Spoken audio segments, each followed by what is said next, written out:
Okay, we're going to open up the RS Links Classic software to configure communications. We're going to go Communications, Configure Drivers. We're going to select the RS-232 driver. Click Add New. We're going to leave the name the default. Your COM port will be COM port 1 for the one that's built in the PLC. However, my USB adapter uses COM port 5, so I will select that.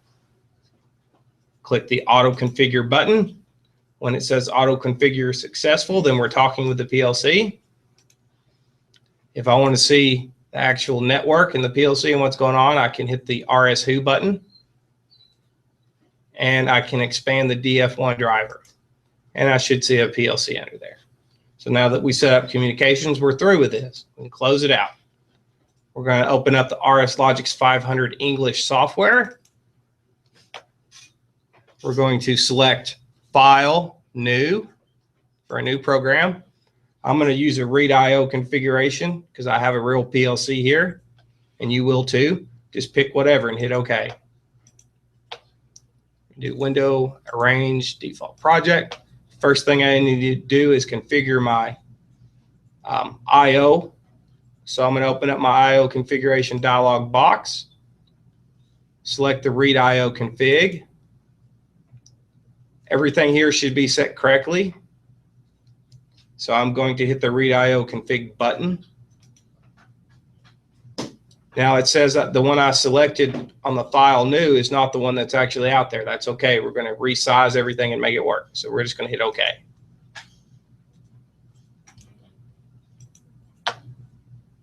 So there's two options here.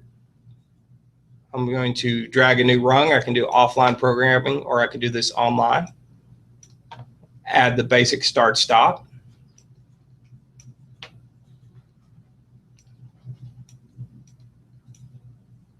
Your addresses might not be the same as what this screenshot is because you have a different PLC. I think the motor will be the same. We'll say this is motor.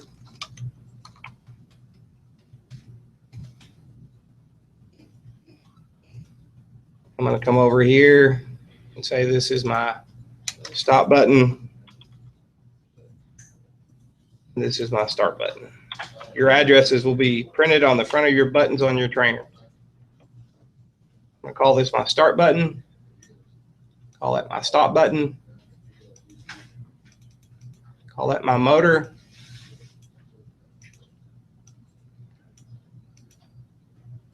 All right. Now I can come over here and hit my drop down and select download.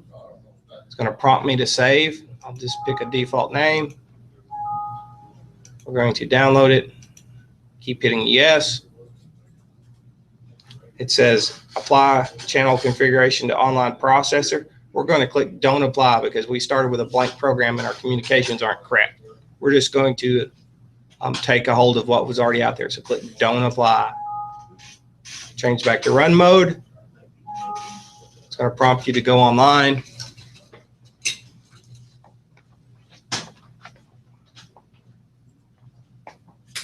Verify that the motor runs.